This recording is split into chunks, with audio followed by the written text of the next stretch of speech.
Hey guys, मेरा नाम है पंकज सागर और आपका स्वागत है पॉप कल्चर थेरेपी के सबसे पहले सेशन में। और ये चैनल मैंने और नडी एक्सप्लेनर ने एक साथ मिलकर बनाया है, जिससे कि हमारे बीच का जो कनेक्शन है थोड़ा और बेहतर हो पाए। ऊपर से पॉडकास्ट का कंपटीशन ऑलरेडी काफ़ी ज़्यादा बढ़ चुका है कम्युनिटी में, तो हमने सोचा कि हम भी एक चालू कर ही देते हैं, व्हाई नॉट। सस्ता स्कूप कास्ट और सस्ता मैन ऑफ कल्चर। तो सबसे पहले पंकज भाई, आप थोड़ा अपने बारे में ऑडियंस को पहले बता दीजिए। पहले तो आप ये बताइए कि आप फेस कैम क्यों नहीं करते अपने वीडियोस में, मेन चैनल के। फेस कैम को ऑफिशियली करने का एक रीज़न है जो मैं एक्चुअली डिस्क्लोज करूंगा आपको चैनल पर, एक्चुअली जब 1 मिलियन हो जाएंगे। ये एक टारगेट है, एक इमोशनल रीज़न है और मैं आपको उस समय डिस्क्लोज करूंगा कि आखिर एक्चुअली क्या रीज़न है। लेकिन अभी हाँ, मैं ये सेमाई फेस कैम चल सकता है अभी के लिए। चलिए फिर इसी के साथ आई थिंक हम लोग आज के अपने पहले टॉपिक की तरफ बढ़ते हैं, पहले टॉपिक से शुरुआत करते हैं। तो पहला टॉपिक क्या है पंकज भाई?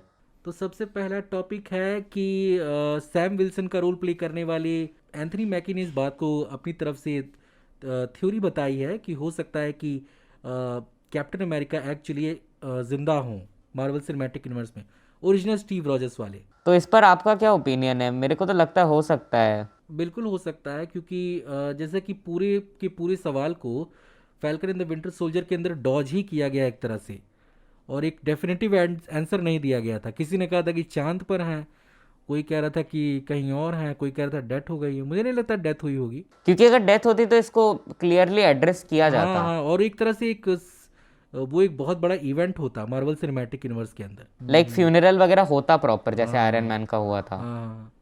तो हो सकता है एक्चुअली ओल्ड स्टीव रॉजर्स भी एग्जिस्ट करता है मार्वल कॉमिक्स के अंदर।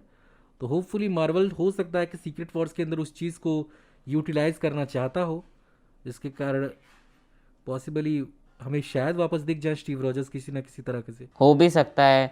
अब देखते हैं, इसका आई थिंक एक्सप्लेनेशन हमें कैप्टन अमेरिका 4 में ही आई थिंक मिलेगा। उसके चांसेस मुझे कम लग रहे हैं, क्योंकि मुझे लग रहा है कि कैप्टन अमेरिका 4 किसी और ही चीज़ को सेटअप करने के लिए इस्तेमाल किया जा रहा है। कैप्टन अमेरिका 4 से रिलेटेड तो मैं सुन रहा था, कुछ रूमर्स आ रहे कि सेंट्री आ रहा है उसमें। हाँ, सेंट्री भी कई लोगों ने कहा। कई लोग कह रहे हैं कि जो वो सेलेस्टियल इटर्नल्स के लास्ट में हमें देखने को मिला था, वो एक्चुअली वो होने वाला है, उस एडिमेंटियम का बना हुआ होने वाला है। सर्सी ने बेसिकली उसे एडिमेंटियम में कन्वर्ट कर दिया है। कैप्टन अमेरिका 4 क्या डेडपूल 3 के बाद आएगी? मुझे क्या लगता है ना कि डेडपूल 3 जो है वो सीक्रेट वॉर से जस्ट पहले आएगी। वैसे ऑफिशियल डेट क्या है उसके रिलीज का? 8 नवंबर 2024। तो 25 में एवेंजर्स सीक्रेट वॉर्स देखने को मिलेगी ना। हाँ, डिले वगैरह ना हो तो 25 में ही देखने को मिलेगा। तो हो सकता है कि जैसे कि एक बार क्या हुआ था सीक्रेट वॉर्स में कि डेडपुल की पूरी रियलिटी क्रश हुई थी। हाँ, तो उसमें वो चला आया था, उसमें क्या कहते हैं, जैसे बैटल वर्ल्ड में वो चला आया था। ये कौन सा वाला बैटल वर्ल्ड की बात करें, जो ओरिजिनल सीक्रेट वॉर्स में हुआ था, नहीं नहीं, या वो तो जो? 1985 वाला था ना। ये 2015 वाला, क्या इसको क्या कहते हैं, बैटल वर्ल्ड था ये। नहीं, ये तो डूम वाला था ना शायद, इसको भी हाँ। बैटल वर्ल्ड ही कहते हैं आई थिंक। इसमें रियलिटी। ओरिजिनल में तो आई थिंक बियॉन्डर्स वाला पूरा था ना सीन। ओरिजिनल में उन लोगों ने क्या किया था, एक प्लेनेट बनाया था और उसमें सिर्फ और सिर्फ शायद एक ही रियलिटी के सुपर हीरोज और विलन एक साथ लड़ रहे थे। हाँ ऐसा ही था, बियॉन्डर्स ने एक पूरा बनाया था, और आई थिंक हम्म 2015 वाली में भी हम्म। डॉक्टर डूम ने बियॉन्डर्स की पावर लेकर ही सब कांड किए थे। तो लेट्स सी आगे क्या होता है, अभी तो कुछ ऐसे खास आइडिया नहीं है हम लोगों को। मैं मेरी थ्योरी यही है कि डेडपुल एक्चुअली जो टाइम पैड का इस्तेमाल करेगा मुझे लगता है, और टाइम पैड का इस्तेमाल करके वो रियलिटी हॉप करेगा, जिससे कि वो इस मल्टीवर्सल झोलझाल में फंसेगा और वो जाकर जुड़ेगा सीक्रेट वॉर से। डेडपूल 3 का देखते हैं। डेडपूल 3 से रिलेटेड तो बहुत कुछ आ रहा है अभी, जैसे बीच में अभी ह्यू जैकमैन के भी फोटोज आ रहे थे जिम से। हाँ हाँ, बहुत सारे बहुत सारे, और वो इस उम्र हाँ में कर बिल्कुल, ले रहा है बॉडी शॉडी बना रहे हैं वो तो। हाँ, he is very inspirational. Pankaj भाई भी बॉडी कब बनाएंगे? पंकज भाई बॉडी कब बनेगी आपकी? बॉडी बन चुकी है, बस इसको थोड़ा कम करना है। वही थोड़ा सोच रहा था कि 1 महीने से पहले थोड़ा और बॉडी वॉडी स्लिम हो जाए तो फिर रिवील होगा एकदम झकास वाला। तो इसके बाद नेक्स्ट टॉपिक क्या है हम लोगों का? तो नेक्स्ट टॉपिक हम लोग का है हेरा फेरी 3। तो हेरा फेरी आपने जैसे पहली दोनों कब देखी थी सबसे पहले? सबसे पहली वाली तो मैंने शायद 2006 या 7 में देखी थी। स्टार गोल्ड आता था एक बार, एक चैनल था स्टार गोल्ड, उस पर मैंने देखा था। और फिर वो दोनों ही मूवीज मैंने टीवी पर ही देखी हैं, थिएटर्स में नहीं देखा मैंने। Same same here. और बहुत ही ज़्यादा फनी था, जब मीम कल्चर था भी नहीं तब ये एज अ मीम की तरह अब इस्तेमाल किया जा रहा है। मीम तो अभी मतलब अभी तो मीम कल्चर आया ना तब उस मूवी से निकला, वैसे तो उस मूवी में एज सच ऐसे मीम्स के तौर पे मूवी नहीं बनाई गई थी। वही है कि लोगों का भी वही एक कंसर्न है ना कि अभी तक जैसे मूवीज़ जो थी ना उनके उनमें ऐसे मीम के लिए मूवी नहीं बनाई गई थी, उनसे मीम बने थे। लेकिन अभी लोगों का ये डर है ना कि फरहाद सामजी जो डायरेक्टर हैं उन्हें उन लोगों को ऐसा लग रहा है कि हो सकता है कि वो ऐसे मीम्स के लिए मूवी बना दें एंड पूरी मूवी को स्पॉइल कर दें, क्योंकि उनका पहला का ट्रैक रिकॉर्ड कुछ अच्छा नहीं रहा है। अब देखते हैं क्या होता है। बस बॉलीवुड में इसे कमर्शलाइज करने के लिए ना बनाया जाए, सिर्फ और सिर्फ एक्चुअल एंटरटेनमेंट हो उसमें। मतलब जो एक लेगेसी है ना हेरा फेरी की, उसको कंटिन्यू करेंगे तभी अच्छा होगा। पहली मूवी के डायरेक्टर कौन थे? प्रियदर्शन ना? प्रियदर्शन, हाँ प्रियदर्शन थे। हाँ, उनको भी वैसे चांस दिया जा सकता है। उन्होंने भूल भुलैया, और जैसे उनकी मूवीज का एक सिग्नेचर वो होता है, टच होता है, आप देखोगे तो एक जैसे ही लगेंगी। हलचल भी उन्हीं की थी शायद। लास्ट में बहुत बड़ा केओस होता है उनकी मूवीज में, जैसे दे दनादन में भी था। एक बहुत बड़ा केओस होता है और वो फनी होता है वो एक्चुअली। लाइक लास्ट कुछ सालों में उनका उतना अच्छा काम नहीं रहा है। जैसे आई थिंक लास्ट उन्होंने कौन सा हमशक्ल्स 2 बनाई थी ना, हाँ, तो वो उतना अच्छा नहीं था वैसे। मगर वही है कि अगर उनको हेरा फेरी दी जाए तो काफ़ी अच्छा कुछ बन सकता है। वैसे उन्होंने ओरिजिनल हेरा फेरी भी बहुत कड़क बनाई थी। तो थोड़ा सा आज हम लोगों ने ऐसे टॉपिक निकाल रखा है तो उस पर बात करते हैं। बचपन के एनिमेटेड टीवी शोज, उनके ऊपर थोड़ा बात करते हैं। तो सबसे पहले ऐसे एज अ चाइल्डहुड मेमोरी ऐसे बात करते हैं हम लोग कि आपने सबसे ज़्यादा कौन सा एनिमेटेड शो देखा है बचपन में? एज अ एनिमेटेड शो मैंने बचपन में तो जैसे कि जब शुरू हुआ था, जब कार्टून नेटवर्क पहले बहुत इंटरेस्टिंग था 2000s के ज़माने में, 2005 के बाद से, मतलब बहुत इंटरेस्टिंग था। और बहुत सारे इंटरनेशनल शोज़ और टीवी शोज़ के स्पिन ऑफ्स भी उस पर आते थे। जैसे एक मैन इन ब्लैक का टीवी शो आता था। एडम्स फैमिली का भी वो आता था हाँ, उसमें। एडम्स फैमिली का भी एक स्पिन ऑफ टीवी शो आता था। तो ये सब बहुत कूल और बहुत आइकॉनिक टीवी शोज थे जो उस पर रिलीज हुआ करते थे। लेकिन वो वही है कि मतलब जैसे कि उन्हें रिलीज करने में और उन्हें डब करने में खर्चा जो आता है, तो शायद कार्टून नेटवर्क इंडिया को उतना मार्जिन नहीं मिलता था शायद। डिज्नी भी बहुत अच्छा था एक टाइम पर। जैसे कि उस पर आता था वो फिनिस एंड फर्ब, मेरा favourite show. Phineas and Ferb, Doraemon भी उस पे आता था हाँ, काफी किक टाइम तक। बटॉस्की डिज्नी एक्सडी पर आया करता था। और आपको याद है एक टाइम पर ना डिज्नी ने आई थिंक 2010 से लेके 15 तक ऐसे लाइव एक्शन शोज को भी चालू किया था, लाइक जैसे हाँ हाँ हाँ। Best of luck Nikki, sweet life of Karan and Kabir. जैसे वो तो एक तरह से वही थे ना, जैसे live action TV shows Hollywood वाले, जैसे हैना मोंटाना, वो सब भी, विजर्ड्स ऑफ वेवली प्लेस। वो sweet life of Karan and Kabir I think sweet life of Jack and Cody था पहले। जैक एंड कोडी का वो था। लेकिन वो था बहुत बढ़िया यार, वो सब चीज़ें बहुत कड़क थी। उन्हें आई थिंक अभी भी डिज्नी कंटिन्यू कर सकता है और लोग आएंगे देखने वापस। मैं तो कई दिन हो गए टीवी देखे मुझे एक्चुअली, 2-2.5 साल हो गए एक्चुअल टीवी देखे जाकर बैठ के। कुछ होता ही नहीं उस पर। जो भी देखना है आदमी यही स्ट्रीमिंग सर्विसेज और ऑनलाइन यूट्यूब वगैरह पर देखता है। अच्छा, वैसे आप ऐसे एनिमेटेड में जैसे जापानीज जो कंटेंट था एनीमे वगैरह, तो उसमें आप बचपन में क्या ज़्यादा कंज्यूम किए हैं? बचपन में मैंने कुछ समय तक, बहुत लंबे समय तक फॉलो किया था ये पोकीमोन। हाँ, पोकेमोन। मैंने इंडिगो लीग, मेरे को आज भी पूरा याद है सारे नहीं, पोकेमोन लेकिन के नाम। यही तो प्रॉब्लम है। मैंने, जैसे नहीं होता है, चीज़ों को याद नहीं रखा। बस मैं देखता था क्योंकि मुझे मज़ा आता था, पिकाचू का बैटल वगैरह, ये सब कुछ, यही सब चीज़। लेकिन कई बार वो भी हुआ कि फिर से शुरू करते हैं जब डिज्नी एक्सडी पर जब रीरन्स आने लगे। लेकिन फिर चैनल पे ही मैं वो हो गया एक्टिव। तो नहीं तो लेकिन आपने जैसे डोरेमोन वगैरह भी देखा है क्या? हाँ, डोरेमोन तो वो सब तो क्लासिक था, देखा था मैंने। डोरेमोन तो मेरी पूरी फैमिली देखती थी, मेरे पापा को छोड़कर। नहीं, लेकिन ऐसे कई ऐसे एनिमेटेड शोज भी है ना जिनको आई थिंक आज लोग भूलते जा रहे हैं। जैसे डोरेमोन शिनचैन तो मेन स्ट्रीम है इसलिए आज भी लोग देखते हैं। लेकिन जहाँ तक बात रही जैसे कोची कामे हो गया, फिर आपका वो तो कितरेत्सु हो गया, आइकॉनिक इन हुआ सबको था। लोग भूलते जा रहे हैं धीरे धीरे। एक फ्लिंटस्टोन्स का भी आता था ऐसे हाँ हाँ, पुराने जमाने के। फ्लिंटस्टोन्स तो बहुत पुराना हो गया और बहुत बहुत सही था वो। और मैंने सुना था कि सिम्पसन से पहले वही दुनिया का सबसे लंबा सिटकॉम था। हाँ, उस दिन हम लोग आई थिंक रॉनी शो का वीडियो देख रहे थे आई थिंक डिस्कॉर्ड पे रात में। एंड उसमें उसमें उसका भी नाम था ऑसवर्ल्ड का। हाँ, नहीं, जैसे ऑसवर्ल्ड जो था वो टाइनी टीवी का पार्ट था ना, एक पूरा सेक्शन चलता था 11 से 2 बजे तक के बीच में। तो उसमें उसमें Oswald, Noddy, Bob the builder. Mickey mouse का भी काफी कुछ आता था मेरे को हाँ, याद है। मिकी माउस तो एक, आपको वो याद है, सोनी पर आता था डिज्नी आवर, शाम के 5 बजे।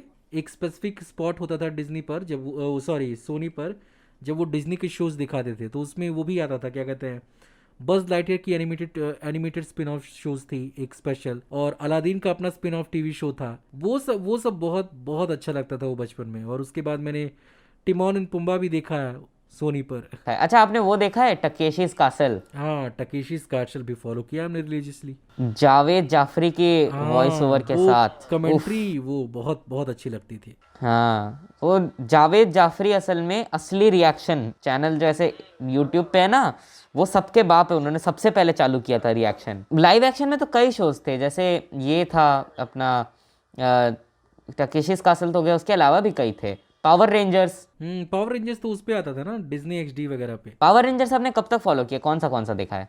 पावर रेंजर्स मैंने रिलीजियसली वही देखा है, स्पीडी, फिर उसके बाद मैंने डायनो थंडर भी देखा है, और फिर जंगल फ्यूरी तक मैंने रिलीजियसली देखा था। एसपीडी तो क्लासिक था, वो उसको कोई बीट नहीं कर सकता। एक्चुअली प्रॉब्लम क्या था ना, जब एसपीडी आता था टीवी पर तो उस समय बालिका वधू भी साइड में आता था जिसके कारण मेरे घर में मेरी सिस्टर से बहुत ज़्यादा झगड़ा हुआ करता था इस चीज़ को लेकर। लेकिन अब तो शायद यूट्यूब पर फ्री हो गया एसपीडी, कोई भी देख सकता है। वैसे टीवी शोज के अलावा भी कई मूवीज को भी हम लोगों ने एनिमेटेड फॉलो काफी किया, जैसे टॉय स्टोरी हो गया। पिक्सार की ऑलमोस्ट सारी मूवीज़ को फॉलो किया हमने। हाँ, अलादीन हो गया, फिर कार्स। कार्स का तो यार नेक्स्ट पार्ट आना चाहिए। हाँ हाँ, नहीं कार्स का तो टीवी शो रिसेंटली आया ना डिज्नी प्लस पर। नहीं, कार्स की मूवी भी आनी चाहिए, कार्स 4 वैसे तो। नहीं नहीं नहीं, एक्चुअली प्रॉब्लम ये है ना कि वो लेगेसी कंक्लूड हो चुकी है पूरी की पूरी। नहीं, आगे जिसको दिया ना उसने कार्स में, लाइटनिंग मक्वीन ने जिसको आगे अपना मेंटल दिया ना, कौन थी लड़की? उसका नाम येलो वाली थी ना उसका। ये हम लोग इतने प्रोफेशनल पॉडकास्ट में आया ना कि हम लोग नाम ही भूल जा रहे हैं। कमेंट्स में बता देना सब लोग क्या नाम था, ठीक है? अब हम लोग सर्च नहीं करेंगे। तो उसको जब उसके ऊपर दिखा सकते हैं मूवी की किस तरह से अब लाइटनिंग मक्वीन उसको ट्रेन करता है, जैसे डॉक हडसन ने उसको किया था। तो नहीं, तो एक तरह से आप देखो ना, वो सेम चीज ही रिपीट होगी ना। वैसे टॉय स्टोरी 5 भी अभी अनाउंस हुई, लेकिन तो आई थिंक उसमें भी वही सेम रिपीटेटिव चीज ही देखने को मिलेगी हम लोगों पता को। नहीं, लेकिन ये लोग जीत जाते हैं हमेशा ऑस्कर। बात तो सही है। टॉय स्टोरी 5 के लिए वैसे तो स्टोरी कंक्लूड हो गई है, लेकिन टॉय स्टोरी 5 मुझे लगता है बहुत नहीं, टॉय कमाल की मूवी स्टोरी 3 होगी। में ही स्टोरी कंक्लूड हो गई थी। जैसे वो लेगेसी पास ऑन किया ना उसने उस छोटी बच्ची को, हाँ, तो वहीं पर कंक्लूड हो गई थी। एंडी की कहानी कंप्लीट हो गई थी, लेकिन इन लोगों ने फिर से उसे एक तरह से सॉफ्ट रिबूट कर दिया वहां से। हाँ, टॉय स्टोरी 4 भी आई थिंक ठीक थी, उतनी बुरी भी नहीं थी। हाँ हाँ, उसमें एक्चुअली वो वुडी छोड़ देता है साथ ना उनका। उतना मेरे को याद नहीं है वो मूवी। नहीं, याद है मुझे। टॉय स्टोरी 4 तो, लेकिन जो भी हो, टॉय स्टोरी 5 अब देखते हैं क्या होता है, क्योंकि टॉय स्टोरी 4 में ऑलरेडी उन्होंने काफी खींचा है। नहीं, एक्चुअली प्रॉब्लम क्या है ना, पिक्सार की रिसेंटली बहुत सारी मूवीज वो हुई हैं, डाउन हुई हैं, तो हो सकता है कि वो पुराने रूट्स को फॉलो करने की कोशिश कर रहे हैं और उसी मैजिक को रिक्रिएट करना चाह रहे हैं। अच्छा, कार्स 2 में जो मेटर का एक जो जासूस वाला पूरा एंगल था ना, उसको आई थिंक उसको लेकर एक कार्स 4 बना सकते हैं ये लोग अभी भी। व्हाट डू यू से? नहीं, जासूस वाला एंगल नहीं था, पता नहीं रेसलर वाला भी एंगल था। फिर उसके बाद एक मिनी वो था, जैसे छोटा छोटा नहीं एपिसोड्स आया करते थे उस पर डिज्नी पर। अरे जैसे उसका आई एम ग्रूट आया था वैसा। हाँ, तो उसमें वो इमेजिन करता है कि मीटर में रेसलर था, मैं वो था, तो उन सब चीज़ों पर भी एक डेडिकेटेड वो बन सकती है टीवी शो या मूवी। अच्छा, नेक्स्ट टॉपिक क्या है हम लोगों का? हम लोग तो ऐसे भटक गए कहीं और ही। नेक्स्ट टॉपिक है हमारा ह्यू जैकमैन। उन्होंने कहा कि उनकी ग्राउलिंग और येलिंग की वजह से उनके गले में खराबी आ गई है। अरे बाप रे बाप, शूट स्टार्ट हो गया क्या डेडपूल 3 का? हाँ, हो सकता है, या फिर हो सकता है कि वो अपने पहले की बात कर रहे हो, जैसे कि उन्होंने जब किया था ये सब, क्योंकि एडीआर में मैंने देखा था उनका चिल्लाना, वो बहुत इंप्रेसिव था। ये चीज बहुत पॉसिबल हो सकता है। देखते हैं। वैसे तो ह्यू जैकमैन बहुत कमाल के एक्टर हैं, अगर वो चिल्ला रहे हैं तो वो अपने रोल में जान डाल देते हैं उसके चक्कर में, भले ही उनका गला क्यों ना खराब हो जाए। लेकिन अभी देखते हैं, ह्यू जैकमैन वैसे बॉडी वगैरह भी बना रहे हैं, होप सो कि काफ़ी कुछ अच्छा देखने को मिले। एंड पता है, ह्यू जैकमैन को देख के ना मेरे को एक उम्मीद जग रही है कि अगर ह्यू जैकमैन जैसा एक्टर जिसने एक कैरेक्टर को इतने साल तक प्ले किया और अब उसमें वापस आ रहा है इतना बुढ़ा होने के बाद भी, तो फिर रॉबर्ट डाउनी जूनियर तो आयरन मैन के रोल में आ ही सकते हैं सीक्रेट वॉर्स में। रिसेंटली ये क्या कहते हैं, विन डीजल ने भी अपनी इच्छा जताई थी कि वो एज अ विलन फास्ट 11 में देखने को मिले हमें। आई थिंक ला सकते हैं रॉबर्ट डाउनी जूनियर को इन फास्ट 11 में एज अ विलन, क्योंकि मैं उनको एज अ विलनिक रोल में देखना पसंद करूंगा। एक्चुअली प्रॉब्लम क्या है ना कि मैंने उनका जो वो पोर्ट्रियल था, शर्लॉक होम्स का पोर्ट्रियल, वो मुझे काफ़ी इंप्रेसिव और काफ़ी डिस्टिंक्ट लगा था। और जब उन्होंने आयरन मैन के बाद उन्होंने ये डॉक्टर डोलिटिल प्ले किया था, तब बहुत सारे लोगों को इस बात की वो थी कि भाई ये तो बिल्कुल आयरन मैन की तरह प्ले कर रहे हैं इसमें भी। तो तो मतलब डिफरेंट एक काइंड ऑफ उनका जो कैरेक्टर है वो अगर देखना हम चाहें तो ऑफ कोर्स फास्ट एंड और एक फ्यूरियस। विलेन के रोल में आना है कोई बुरी बात भी नहीं है, ला नहीं ही नहीं नहीं, सकते ऐसा हैं। कुछ नहीं है, और फास्ट एंड फ्यूरियस फ्रेंचाइजी उनको अफोर्ड कर सकती है। हाँ वो तो है। अब देखो फास्ट एंड फ्यूरियस 10 चलेगी तभी तो फास्ट एंड फ्यूरियस 11 बनेगी, अभी तो विन डीजल ने बोल दिया बस। अच्छा पंकज भाई, आप अपना एक स्टोरी सुना रहे थे उस दिन, थोड़ा ऑडियंस को भी बताइए कि आपको किस तरह पायरेट्स ऑफ द कैरेबियन वाले वीडियो पे बैकलैश मिला था जिम कैरी के लिए। हाँ, वो मैंने एक्चुअली उसमें एक सेक्शन में बोला था ये बात कि पायरेट्स ऑफ द कैरेबियन के रोल के लिए पहले ह्यू जैकमैन और जिम कैरी को भी कंसिडर किया जा रहा था। तो मैंने बस यही लाइन बोला था कि मैं इस चीज़ को ज़रूर देखना चाहता कि जिम कैरी इसके साथ क्या करते हैं। मतलब मैंने कोई वो नहीं कहा था कि यहाँ पर क्या कहते हैं जॉनी डेप इस रोल के लिए अच्छे नहीं हैं, लेकिन उसी पर लोग मुझ पर चढ़ने लगे थे। और तकरीबन 1-1.5 साल तक जब तक वो वीडियो चली थी तब तक मतलब लोगों ने कहा कि तुम क्या जानते हो ये वो इन सब चीज़ों के बारे में। तो वैसे वैसे क्या लगता है जिम कैरी अगर आते हैं एज जैक स्पैरो तो कैसा होता? अब ये चीज़ पूरा डिपेंड करता है ना, जैसे कि जब जॉनी डेप को ये रोल दिया गया था तो उन्हें एक अलग प्रकार का मतलब लुक और वो किया दिया गया था। ये सारा लुक, लहजा और बोलचाल का ढंग यहाँ पर जॉनी डेप ने खुद ही डेवलप किया था। लेकिन हाँ जिम कैरी भी कमाल के एक्टर है, वो पूरे बदन से एक्टिंग करते हैं। हाँ, पूरे बदन से एक्टिंग करते हैं, तो शायद हो सकता है लुक में बहुत डिफरेंस होता, बिहेवियर और उसमें बहुत डिफरेंस होता। लेकिन मैं तो स्टिल चाहूंगा कि यार कैप्टन जैक स्पैरो के रोल में जॉनी डेप वापस आए, बिल्कुल बिल्कुल। लेकिन लगता नहीं आएंगे वो। बहुत उनको मतलब हर्ट फील हुआ था इस बात से। नहीं निकालना चाहिए था डिज्नी को, भरोसा होना चाहिए बंदे पे। हाँ नहीं, रिसेंटली मैंने एक रिपोर्ट भी पढ़ा था जिसमें कि डिज्नी एक्चुअली यंग एक्टर्स को कंसीडर कर रही है, नए character actually soft reboot kind of वो लोग कर रहे हैं। टॉम हॉलैंड वगैरह को जैक स्पैरो मत बना देना अरे भाई। भाई, और मैं तो ये भी कहूँगा कि सेम टू सेम जो बिहेवियर या लुक्स है वो भी ना कॉपी करें लोग। हाँ मतलब एक ऐसे कर सकते हैं ना कि अब कंप्लीट एक रीबूट कर दीजिए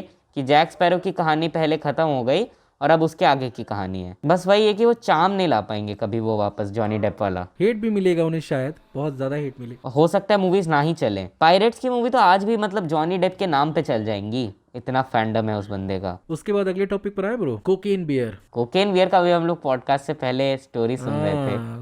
वो एक्चुअली यही था कि उसने खाया तो था लेकिन उसके ब्लड में सिर्फ और सिर्फ 4 ग्राम ही वो क्या कहते हैं कोकेन मिला था। अच्छा। और उसी ने उस इतनी बुरी हालत की थी उसकी, और उसने क्या क्या किया एक्चुअली उसको डॉक्यूमेंट नहीं किया गया था। तो इस मूवी के अंदर जो भी हो रहा है आई गेस एक तरह से बहुत बड़ी क्रिएटिव लिबर्टी ली है यहाँ पर एलिजाबेथ बैंक्स ने। तो यही अच्छा है ना, मतलब आप अपनी क्रिएटिव इमेजिनरी का इस्तेमाल करो और अच्छे से मूवी दिखाओ। अभी जैसे इसमें आई थिंक इस मूवी में रे लियोटा भी है ना, उनकी आखिरी मूवी है। रे लियोटा वो है हाँ जिन्होंने हाँ। वाइस सिटी में टॉमी वर्सिटी की आवाज दी थी। अच्छा अच्छा, मुझे ये बात नहीं मालूम था। नहीं वो इनकी आखिरी मूवी है, इसके बाद उनकी डेथ हो गई थी इस मूवी की शूटिंग के बाद में। अच्छा अच्छा अच्छा। हाँ यही है जिन्होंने वाइस सिटी में आवाज दी थी टॉमी वर्सिटी की। वाइस सिटी में थोड़ा बात करते हैं। अरे भाई, अभी काफी दिनों बाद पंकज भाई ने मेरे को ये वाइस सिटी का गेम वापस से दिया, मतलब मेरे से डिलीट हो गया था। उसका वो क्या कहते हैं, मुझे याद था पूरा का पूरा वो जैसे चीट कोड्स रट्टा याद है मुझे। Fanny magnet, fanny magnet, panzer, precious protection, nutter tools, nutter tools, leave me alone, leave me alone, come fly with me, sea wedge. हाँ सी वेज, सी वेज बहुत इंपॉर्टेंट था। तो मैं क्या करता था ना, मैं एक जगह से दूसरी जगह जाने के लिए सी वेज और कम फ्लाई विथ मी का कॉम्बिनेशन यूज करता था। जैसे आप गाड़ी चलाओगे तेज से तो वो ऊपर उड़ने लगेगी, तो मतलब गेट खुले चाहे ना खुले मेरी गाड़ी पहुंच जाती थी दूसरे साइड। सीवेस पता है, मैंने सीवेस बहुत यूज़ किया है। मैं ऐसे वाई सिटी में वो जो क्या नाम है उसका होटल होता है ना, मैलिबू क्लब। उसी रोड पे अगर आप सीधे जाओगे ना तो वो लाइट हाउस आता है और अच्छा। वहाँ से आप गाड़ी कुदा सकते हो नीचे पानी में। तो मैं सीवेस टाइप करके पानी में कुदा देता था और फिर दूसरे आइलैंड पे चला जाता था। और वाइस सिटी में सबसे सही चीज़ थी ना कि उसमें पुलिस धरने नहीं आती थी बाकी गेम्स की तरह। तो वो पूरा सिटीज मैंने वैसे ही घूमे हैं हमेशा। और इसके बाद मुझे सैन एंड्रियास का भी चस्का लगा था। सैन एंड्रियास तो मैंने बहुत बहुत लंबे टाइम तक खेला है, शायद वाइस सिटी से भी लंबा। सैन एंड्रियास तो बाप गेम है, मैंने उसकी पूरी स्टोरी कंप्लीट करी है। पूरा सैन कंप्लीट एंड्रियास किया की। मैंने भी। और उसके भी कई सारे जैसे कि UZUMYMW, ये क्या कहते हैं वेपन के लिए, फिर full clip, rocket man, rocket man, फिर उसके बाद स्पीड फ्रीक, फिर उसके बाद क्या कहते हैं और क्या क्या था, प्रोफेशनल टूल्स वेपन के लिए, फिर AEZAKMI वो था पुलिस को वो ना करने के लिए, मतलब पीछे ना लगे। पता है सैन एंड्रियास आई थिंक पूरे GTA सीरीज का सबसे एडवांस्ड गेम है, सबसे ज्यादा। सैन एंड्रियास में आप जितना मतलब बाइक चलाते हो, ठीक है, उस हिसाब से आप क्या मतलब अगर आप शुरुआत में आप बाइक चलाओगे ना तो आप गिरने लगोगे, हाँ लेकिन हाँ, आप वो लंबे टाइम तक बाइक स्किल्स, चलाओगे आप गिरोगे नहीं बाइक से, वो चाहे ठुक जाए। स्किल्स को बढ़ाने का भी चीट कोड आता है। उसके बाद फिर आपका जैसे खाना ज्यादा खाओगे ना तो मोटे हो जाओगे, ये हाँ फीचर हाँ किसी GTA गेम में नहीं है हाँ, बाकी में। ये सब कुछ मतलब बहुत सोच समझ के इन लोगों ने प्लान किया था इस चीज को। हाँ, उस टाइम के हिसाब से बहुत एडवांस्ड बहुत गेम था। बहुत सही था, बहुत सही था। उतना ही एडवांस्ड गेम GTA 4 भी था, मगर GTA सैन एंड्रियास के लेवल का नहीं था वो भी। स्टोरी के लेवल में GTA 4 इज बहुत ग्रेट, बहुत ग्रेट। हाँ, GTA 5 के आगे लोग भूल गए GTA 4 को। GTA 5 भी मैं बोलूंगा ना, GTA 5 is not better than GTA 4। GTA 4 is goat, लेकिन उसके ऊपर भी सैन एंड्रियास। हाँ नहीं, कई लोग बोलते हैं कि उसकी GTA 4 की फाइटिंग मैकेनिक्स और कार फिजिक्स जो GTA 4 की है वो 5 से बेटर है दोनों चीज़ों में। बहुत सही है। तो GTA 6 भी अभी आने वाला है कुछ ही टाइम में। अभी जैसे लास्ट दिसंबर में I think 90 game pledge leak हो गए थे। वो लोगों को उतना कुछ खास, बहुत सारे लोग इस चीज़ को लेकर शिकायत कर रहे थे कि ये GTA 5 की तरह है। अभी तो बहुत अर्ली डेवलपमेंट में है ना, हाँ, बहुत अर्ली डेवलपमेंट है, डेवलपमेंट में। तो होगा ही। अभी तो मतलब आप समझ लीजिए रेडी ही नहीं है वो। और पता है इस लीक के कारण एक बहुत बड़ा कांड क्या हुआ। अब इन्वेस्टर्स को तो समझ में नहीं आता है ना कि गेम क्या बन रहा है, कैसे बन रहा है, उनको फाइनल प्रोडक्ट अच्छा चाहिए। उन्होंने जब ये देखा ना कि ऐसा दिख रहा है GTA 6 इस टाइम पर, तो उन्होंने बहुत सारे इन्वेस्टर्स ने पैसे वापस ले लिए। इस वजह से पता है गेम की प्रोडक्शन अभी डिले हुई है शायद से, क्योंकि उन लोगों को लग रहा है कि गेम बेकार बन रहा है, कोई क्यों खरीदेगा। लेकिन उनको क्या पता कि एकदम बिल्कुल ही स्टार्टिंग बिगनिंग लेवल पे है नहीं तो गेम। एक कस्टमर्स का ही घाटा है ना, क्यों ऐसा करना। वो हैकर जब अगर पता चल गया ना, मतलब आई थिंक पता चल गया था कि वो कौन है, लेकिन अगर किसी दिन सब गेमर्स के सामने आ गया ना, वो धर के पीटेंगे सब लोग उसको, कि उसके चक्कर में GTA 6 आई थिंक 3-4 साल डिले होने वाला है अब। तो अगला टॉपिक क्या है हम लोगों का? ओके, तो अगला टॉपिक है हमारा स्पाइडरमैन 4 को लेकर। उसको लेकर आई थिंक केविन फाइगे ने भी रिसेंटली कुछ स्टेटमेंट दिया था ना। रिसेंटली उन्होंने यही कंफर्म किया है कि एक्चुअली ये अपने अर्ली राइटिंग स्टेजेस पर है, और बहुत सारे रिपोर्ट्स निकल कर आ रही हैं कि एक्चुअली स्पाइडरमैन लीड करेगा पूरे के पूरे एवेंजर्स को सीक्रेट वॉर्स के अंदर। हाँ, वही अभी मेन एवेंजर रह गया है ना। हाँ नहीं, जो कि अच्छी बात है क्योंकि वो स्पाइडरमैन का आर्क अच्छे से कंप्लीट करेगा। और अब मैच्योर भी हो गया है नो वे होम के हाँ, बाद काफी ज्यादा और वो। मुझे क्या लगता है कि शायद मैडम वेब से जोड़ने के लिए बहुत अच्छा मौका भी हो सकता है, क्योंकि जैसे कि आपने शायद देखा ना हो, लेकिन स्पाइडरमैन द एनिमेटेड सीरीज के लास्ट सीजन के अंदर हमें एक kind of a secret Wars देखने को मिला था, जिसमें अलग अलग प्रकार के अलग अलग रियलिटीज के स्पाइडरमैन एक साथ आते हाँ हैं। हाँ हाँ हाँ हाँ हाँ, वो सीक्रेट वॉर्स नहीं था, वो स्पाइडर वर्स था बेसिकली। वही तो हो सकता है इस चीज को इनकॉर्पोरेट कर दें सीक्रेट वॉर्स के अंदर ही वो। अभी तो पता है मैडम वेब से रिलेटेड मेरी एक थ्योरी भी है। जैसे अगर आप लोगों ने आपने सेट इमेजेस वगैरह अगर फॉलो करे होंगे मैडम वेब के, तो आपको पता चलेगा कि बेसिकली मैडम वेब जो है वो 2000s की कहानी, 2000s के टाइम पर सेट है कहानी। अच्छा अच्छा। ठीक है, और उस टाइम पर दिखाया जा रहा है एक अनबॉर्न पीटर पार्कर को। अब अगर 2000s के हिसाब से दिखा रहे हैं तो टोबी मैguire तो हो नहीं सकता। तो ये टॉम हॉलैंड ही है। हाँ, एंड्रू भी, क्योंकि उस टाइम तक आई थिंक 4-5 साल का तो हो ही गया होगा। हाँ, बचा एंड्रू। तो आई थिंक हो सकता है कि मैडम वेब खुद MCU में ही सेटअप हो और उसी की कहानी दिखाई जा रही हो। या हो सकता है एक पैरेलल यूनिवर्स हो एमसीयू का ही, और इससे हो सकता है। कुछ हो ऐसा कि पता है सबसे बड़ी बात यह है कि अभी ऐसा बताया जा रहा है कि मैडम वेब में टॉबी मैguire का स्पाइडरमैन दिखेगा। एंड बेसिकली मेरी थ्योरी इसको लेकर ये है कि जो अनबॉर्न पीटर पार्कर यानी कि टॉम हॉलैंड वाला पीटर पार्कर, उसे मारने के लिए कोई तो आएगा, ठीक है, कोई तो विलन आएगा, और उससे बचाने के लिए मैडम वेब दूसरे यूनिवर्स से टोबी मैguire को लाएगी उसे बचाने के लिए, मतलब मैरी पार्कर को और उस अनबॉर्न पीटर पार्कर को। यानी कि नो वे होम में जब टोबी मैguire का स्पाइडरमैन और टॉम हॉलैंड का स्पाइडरमैन जब मिले, तो हो सकता है कि टोबी मैguire के कारण ही आज ये जिंदा है। अच्छा, ये एमा रॉबर्ट्स ही कोई प्ले कर रही है ना उसमें? एमा रॉबर्ट्स हैं, सिडनी स्वीनी है, फिर डकोटा जॉनसन है। उसमें उन्होंने रिसेंटली ये कंफर्म किया था कि एमा रॉबर्ट्स की उनका कैरेक्टर कोई सुपर हीरो नहीं होने वाला। हाँ, उनका शायद मैरी पार्कर का कैरेक्टर है हाँ उनका। हाँ, मैरी पार्कर ही हूँ शायद। वो प्रेग्नेंट मैरी पार्कर बनने वाली है, उनके पेट में पीटर होगा। तो फिर दूसरा टॉपिक देखें। हाँ, इसके बाद आई थिंक वेनम 3 है। वेनम 3 है, तो शायद यहाँ पे लास्ट मूवी होने वाली है। हाँ, टॉम टॉम हार्डी हार्डी की की। बोल तो रहे हैं, लास्ट मूवी है। रिसेंटली मैंने एक न्यूज़ देखा था जहाँ पर टॉम हार्डी ने एक्चुअली कोई मार्शल आर्ट टूर्नामेंट जीता था रियल लाइफ में।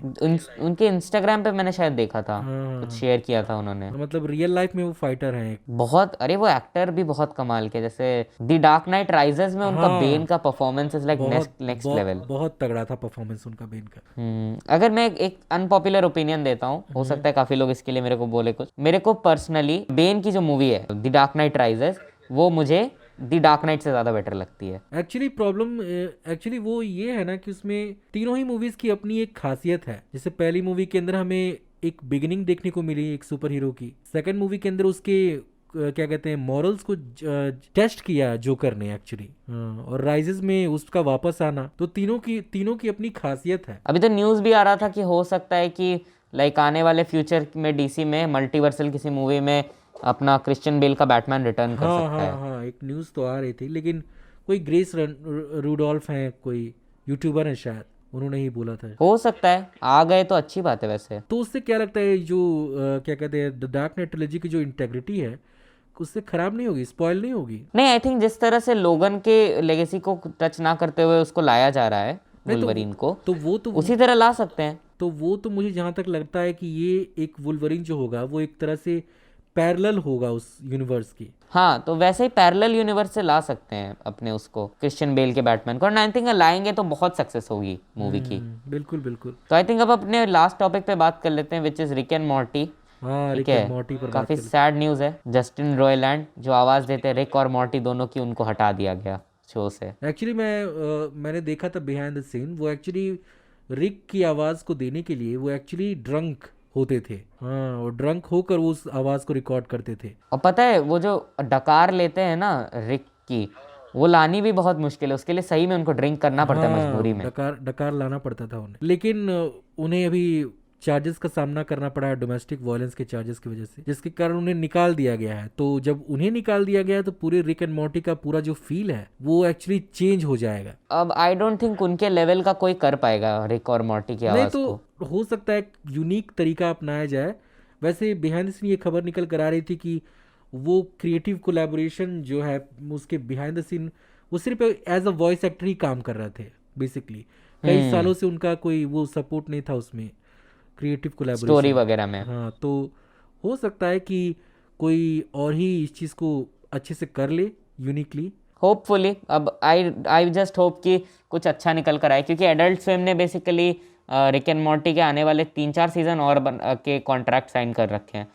एंड होपफुली मतलब ऐसा नहीं होना चाहिए कि आगे मतलब पुरानी जो लेगेसी है उसको आगे का सिर्फ एक वॉइस ओवर के बेसिस पे वो चीज़ खराब हो जाए। अरे वो मल्टीवर्सल शो है, वो लोग कोई ना कोई उसका निकाल लेंगे सेंस, वो निकल जाएगा। अब तो रिक एंड मॉर्टी में तो कुछ भी हो सकता है। रिक एंड मॉर्टी में वो लोग खुद पहले, आई थिंक पहले सीजन में या दूसरे सीजन में खुद के वर्जन्स को मार के उनकी जगह ले ली थी, हाँ, दूसरे अपना यूनिवर्स यूनिवर्स में, डिस्ट्रॉय दूसरे होने के यूनिवर्स। कारण। और वो ग्रेवयार्ड अब भी उसमें शो में है पीछे बिहाइंड द सीन। हाँ, अब भी मतलब आई थिंक उसकी टाइम टाइम वो टेलीपोर्ट गन का भी यूज किया था उस ग्रेवयार्ड से निकाल के।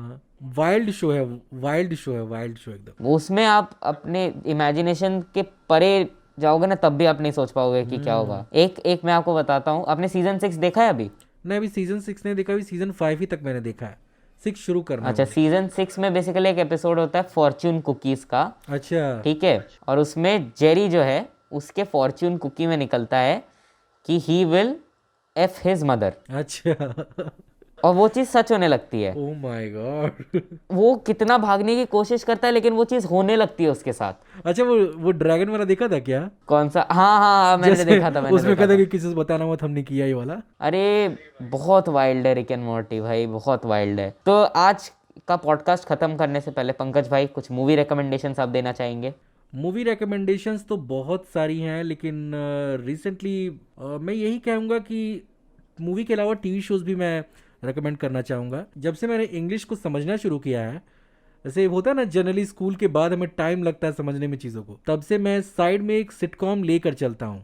जैसे लाइफ थोड़ा ऊपर नीचे चलता रहता है तो एक चाहिए चीज़ों को जो क्लेंस करता रहे। तो अगर आप में से किसी ने भी फ्रेंड्स नहीं देखा तो मैं रेकमेंड करूँगा कि आप फ्रेंड्स एक बार ज़रूर देखिए, and that will be the best decision of your life. Friends हो गया, बिग बैंग थ्योरी भी देख सकते हाँ, हो, बिग बैंग थ्योरी भी आप देख सकते हो। How I met your mother.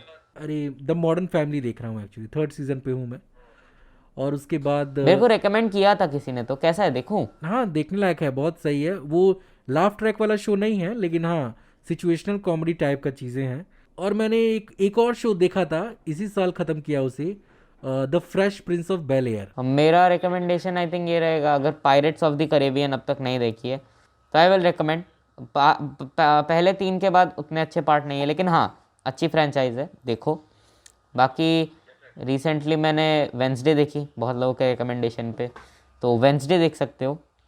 And इसके अलावा रिक एंड मॉर्टी चेकआउट कर सकते हो, सिम्पसन्स चेकआउट कर सकते हो। तो आई थिंक इसी के साथ अपने पहले पॉडकास्ट को हम लोग यहाँ निपटा सकते हैं। कंक्लूड करते हैं। सो गाइज, अगर आपने अब तक आपने इस वीडियो को देखा हो तो प्लीज़ लाइक कर दीजिएगा, सब्सक्राइब कर दीजिएगा, और प्लीज़ नर्डी एक्सप्लेनर को भी जाकर फॉलो कर लीजिए। तो होप सो आपको ये पॉडकास्ट पसंद आया होगा। पसंद आया तो लाइक करना, चैनल पर पॉप कल्चर थ्योरी पर नए हो सब्सक्राइब करो। जो लोग भी पॉप कल्चर से रिलेटेड बातों में इंटरेस्टेड है उनके साथ इस चैनल को शेयर करो, ठीक है।